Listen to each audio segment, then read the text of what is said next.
Labadiena, pristatau projektą klinikinės elektrostimuliacijos svarba, kineziterapija ir reabilitacija. Šis projektas yra finansuojamas ES Erasmus Plus programos lėšomis. Projekto partneriai. Turkijoje esantis Pamukkale universitetas, Hatay Mustafa Kemal universitetas, Başkent universitetas, Süleyman Demirel universitetas, Burdur Mehmet Akif Ersoy universitetas. Rumunijoje šį projektą atstovauja Krajovos universitetas, o Lietuvoje Šiaulių valstybinė kolegija. Taip pat šio projekto partneriai yra Turkijos, Rumunijos, Lietuvos ir Estijos kineziterapeutų draugijos ir asociacijos. Taigi trečiasis modulis - elektrostimuliacija sveikiems raumenims ir paskaita elektrostimuliacija pacientams sergantiems atrofija. Tai šios paskaitos medžiagą parengė Başkento universiteto profesorė daktarė Zeliha Ozlem Juruk. Na ir pristatau aš Šiaulių valstybinės kolegijos sveikatos priežiūros fakulteto reabilitacijos katedros lektorius Dovydas Giedrimas. Taigi, apie atrofiją. Raumenų atrofija apibūdinama kaip raumenų masės ir skaidulų skerspjūvio ploto susilpnėjimas, susitraukimas ir sumažėjimas histologiniu lygmeniu dėl nejudrumo, senėjimo, nepakankamos mitybos, vaistų, įvairių traumų ar ligų. Tai raumenų atrofija atsiranda dėl baltymų sintezės ir skaidymo disbalanso. Tai baltymų sintezė sulėtėja, o skaidymas kaip tik paspartėja. Ir čia kairėje matome paveikslėlį, kur sveikas raumuo pavaizduotas kokia apimtim jisai ir šiek tiek dešiniau yra atrofuotas raumuo. Tai kai prasideda raumens atrofija, raumuo jau generuoja ir daug mažesnį susitraukimo jėgą, jo pats skerspjūvis yra mažesnis ir ištvermė taip pat yra mažesnė. Jį ir sunkiau šiek tiek sužadinti. Tai dėl nejudumo kylanti atrofija skaidoma į dvi tokias dalis. Tai gali būti lokali, dažniausiai vyksta dėl traumos ar sutvarstymo. Tai lokalų nejudumą dažniausiai sukelia gipsas ar įtvaras, dėl kurio atskiras raumuo arba jų grupė tampa nebenaudojama. Kaip pavyzdys, po lūžio, kad bet kurios rankos dalies ranka yra fiksuojama gipso. Na ir jau kol vyksta kaulo gijimas, raumenys yra neaktyvūs, neaktyvuojami, dėl to prasideda jų atrofijos procesas. Na ir bendroji atrofija tai vyksta, kai jau yra gulimas režimas, irgi dėl tam tikrų ar traumų, ar ligų.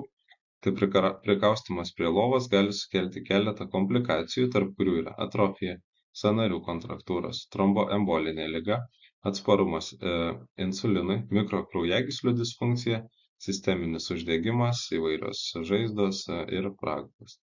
Tai tada jau nebėra paveikinti atskiras kūno dalis, dažniausiai bendrai vyksta viso kūno raumenyse atrofijos procesas.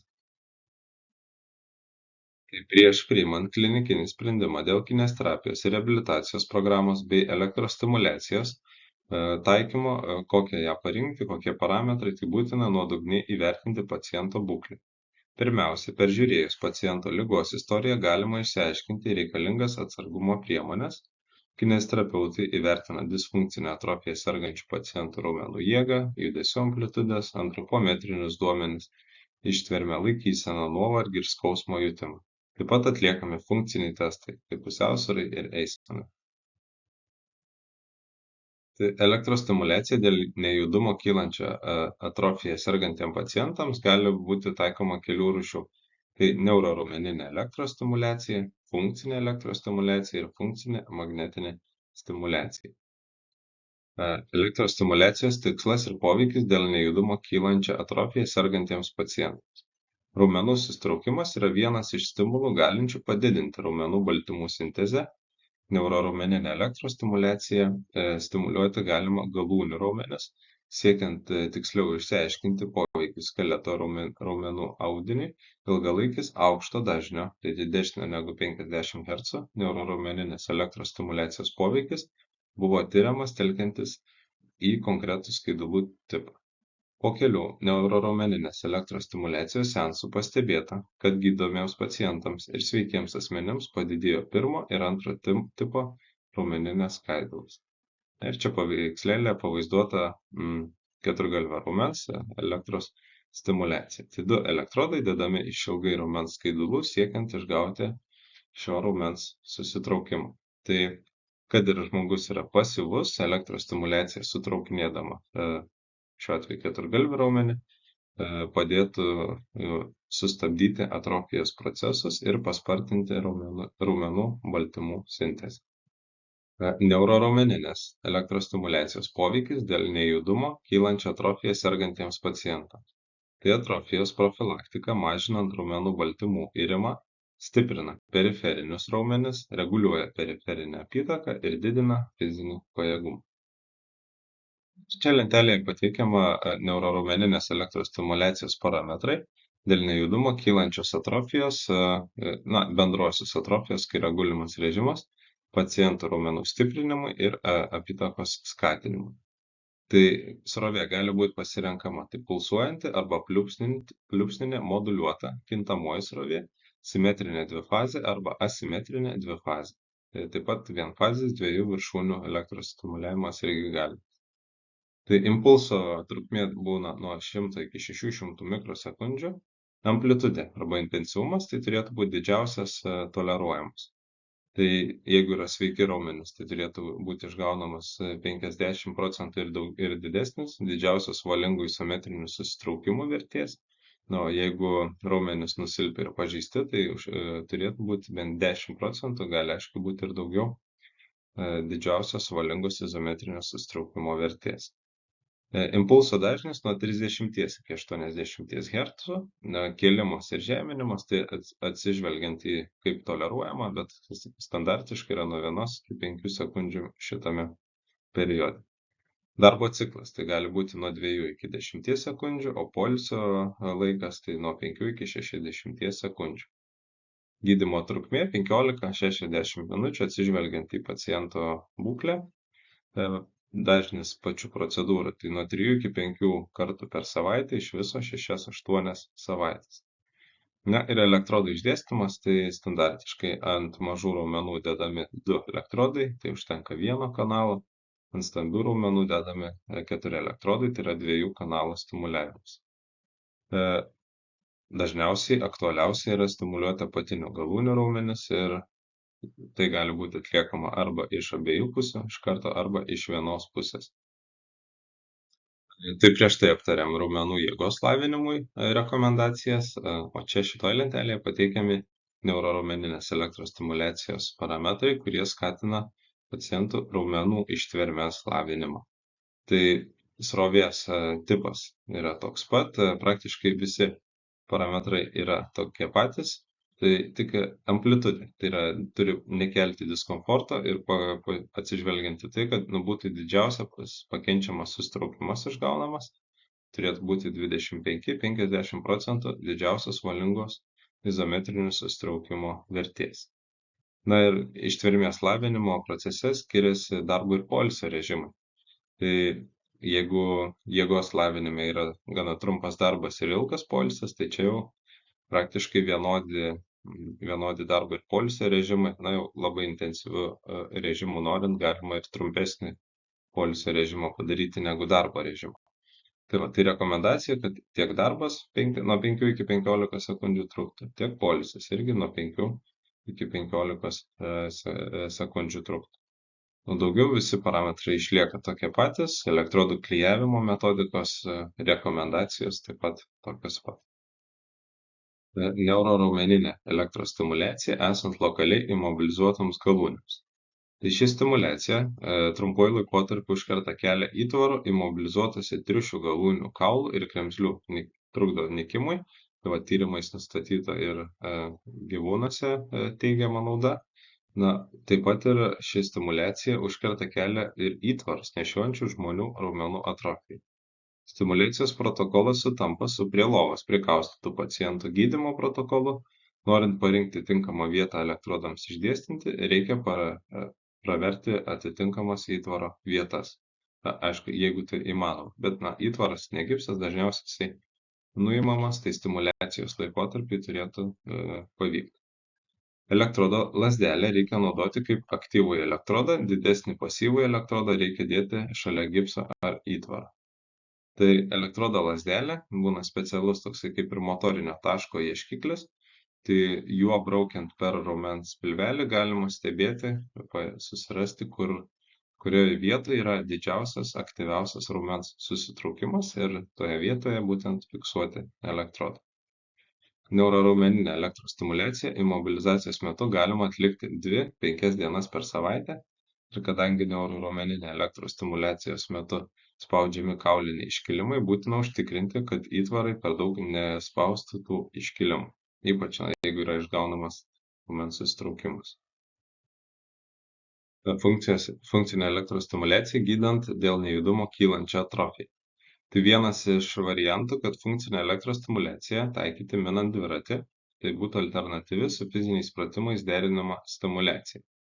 Tai šios intervencijos metu 4 elektrodai išdėstomi abiejose keturgalvio šlaunies raumens galuose, naudojama stačiakampė impulsinė dvifazė srovė, o intensyvumas moduliuojamas taip, kad įvyktų apčiuopiamas raumenų susitraukimas. Kiti elektrostimuliacijos parametrai gali būti tokie pat, kaip ir visiems kitiems pacientams. Tai fazės trukmė 300 mikrosekundžių, dažnis 35 Hz. Šie nustatymai parinkti remiantis įprastiniais elektrostimuliacijos protokolais. Na ir minimo metu, minant dviratį, tai stimuliaciją kontroliuoja ir valdo kompiuteris. Programinė įranga užtikrina, kad susitraukimas būtų aktyvinamas būtent kelio tiesimo metu ir tinkamam kampe. Po 2 minučių trunkančio apšilimo galima didinti apkrovą atsižvelgiant į paciento būklę ir pojūčius. Na ir funkcinė elektrostimuliacija dėl nejudumo kylančios atrofijos. Tai čia prieš tai skaidrėje buvo pateiktas tik pavyzdys su dviračių minimu, bet galima atlikti bet kokius fizinius pratimus kartu su elektrostimuliacija ir taip išgauti jų funkciją. Srovės tipas pasirenkamas bus pulsuojanti arba pliūpsninė moduliuota kintamoji srovė, simetrinė dvifazė arba asimetrinė dvifazė srovė. Ciklo trukmė tai nuo 100 iki 600 mikrosekundžių, tai maždaug 50% darbo ciklo. Amplitudė neturėtų kelti diskomfortą arba pagal didžiausią apčiuopiamą susitraukimą. Vis tiek tai yra raumens susitraukimo skatinimas, tai vizualus susitraukimas turėtų įvykti. Orientacija tai 25-50% didžiausios valingų izometrinių susitraukimų vertės. Dažnis tai nuo 30 iki 50 Hz, kėlimo ir žeminimo laikotarpiai tai 1 sekundė. Darbo ir poilsio režimai priklausomai nuo veiklos, tai čia priklauso nuo pratimų, kokį pratimą tuo metu atlieka pacientas. Tai kiek trunka pratimo atlikimas, tiek ir darbo režimas, kiek reikia poilsio, tiek nustatomas ir poilsis. Stimuliacijos trukmė 20-30 minučių, seansų dažnis 3-7 kartus per savaitę, iš viso 6-8 savaitės. Na ir elektrodų išdėstymas toks pat kaip ir visų raumenų stimuliavimui. Jeigu keturgalvis, tai vis tiek naudosim 4 elektrodus, kad būtų išgaunamas pilnesnis raumens susitraukimas. Magnetinė stimuliacija dėl nejudumo kylančiai atrofijai gydyti. Tai apie magnetinės stimuliacijos naudojimą šiai atrofijai gydyti nėra atlikta daug tyrimų, todėl negalima pasiūlyti naudoti bendrai priimtinų protokolų parametrų. Šios stimuliacijos metu ritės dedamos taške tarp viršutinio trečdalio ir apatinių 2 šoninių plačiojo raumens trečdalių optimalioje vietoje susitraukimui sukelti. Stimuliacijos intensyvumas ir dažnis reguliuojama atsižvelgiant į paciento pakantą ir įrangos veikimą. Na ir stimuliuojama cikliškai 2 sekundės įjungiami ir 4 sekundės išjungiama, o susitraukimas sukeliamas trūkčiojimo pliūpsniu. Procedūra šiuo metu vykdoma po 15 minučių kiekvienai šlauniai. Ir kadangi magnetinis laukas čia jau sukelia stimuliaciją, ne elektros srovė, tai magnetinis laukas matuojamas teslomis ir militeslomis, tai čia bus galima naudoti nuo 1,5 iki 2 militeslų stiprumo ir 15-40 Hz dažnį. Neuroraumeninė elektrostimuliacija po kelio operacijos, tai po priekinio kryžminio raiščio rekonstrukcijos įvedama svorio ribojimai ir nejudumas lemia šlaunies ir blauzdos raumenų atrofiją ir nusilpimą. Ankstyvuoju reabilitacijos etapu atlikta neuroraumeninė elektrostimuliacija veiksmingai palaiko ir didina operuotos galūnės raumenų storį ir jėgą. Keturgalvio šlaunies raumens jėgos ir funkcijos atstatymas po totalinės kelio sąnario artroplastikos nėra optimalus, todėl sendami pacientai tampa vis labiau neįgalūs. Neuroraumeninė elektros stimuliacija 2 kart per dieną veiksmingai sumažina keturgalvio šlaunies raumens jėgos netekimą ir pagerina funkcinį darbingumą po totalinės artroplastikos. Čia paveiksle kaip tik ir pavaizduotas totalinės artroplastikos jau nuotrauka, tai matom, kad pakeisti abudu sąnariniai paviršiai, tiek šlaunikaulio distalinis galas, tiek blauzdikaulio proksimalinis galas. Įrodyta, kad neuroraumeninė elektros stimuliacija gerina lėtiniu širdies nepakankumu sergančių pacientų ištvermę, raumenų jėgą ir didina šlaunų raumenų skerspjūvio plotą. Todėl neuroraumeninė elektros stimuliacija yra veiksmingas pasyvaus fizinio aktyvumo variantas. Žmonėms paguldytiems į intensyvios terapijos skyrių arba didesnės rūpybos reikalaujančių kvėpavimo organų ligų skyrių neuroraumeninė elektros stimuliacija kartu su įprastiniu fiziniu aktyvumu gali pagreitinti funkcijų atstatymą. Nepriklausomai nuo to, ar neuroraumeninė elektros stimuliacija buvo taikoma atskirai ar kartu su įprastine mankšta, neuroraumeninė elektros stimuliacija nedidina nepageidaujamų sveikatos reiškinių rizikos. Tai yra labai svarbu, kad tai yra saugus visgi terapijos metodas. Jeigu yra veninio tromboembolizmo atvejai, tai profilaktikai irgi galima taikyti šią stimuliaciją.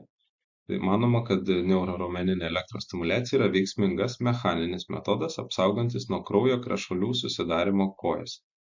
Kohreino sisteminės apžvalgos metu autoriai mėgino rasti šios stimuliacijos veiksmingumo lyginant su kitais apsaugos nuo nepageidaujamų kraujo krešulių susidarymo metodais įrodymų. Ir duomenys rodo, kad giliųjų venų trombozės rizika tarp neuroraumeninės elektros stimuliacijos ir alternatyvių profilaktikos metodų žymiai nesiskiria, tačiau neuroraumeninė elektros stimuliacija gali būti susijusi su mažesne giliųjų venų trombozės rizika palyginti su jokia profilaktika ir didesnė giliųjų venų trombozės rizika palyginti su gydymu mažomis heparino dozėmis. Tyrimai buvo atliekami ir su senjorais, tai kaip pavyzdys Reid ir bendrautoriai ištyrė neuroraumeninės elektros stimuliacijos ir baltymų papildų poveikį pagyvenusiems asmenims, kurie 5 dienoms buvo prikaustyti prie lovos. Tai ši stimuliacija buvo taikoma į keturgalvį šlaunies raumenį 3 kartus per dieną po 40 minučių ir neuroraumeninė elektros stimuliacija užkirto kelią raumenų masės mažėjimui, tačiau neužkirto kelio funkcijos praradimo procesų. Nors neuroraumeninė elektros stimuliacija ir baltymų papildai veiksmingai padeda išsaugoti pagyvenusių asmenų, besigydančių stacionare, raumenų masė, fizinis aktyvumas yra būtinas, norint neprarasti raumenų funkcijos. Tai visai geras metodas pačios masės nepraradimui, bet funkcijai vienaip ar kitaip jau teks atlikti fizinius pratimus. Magnetinė terapija dėl nejudumo kylančią atrofiją sergantiems pacientams.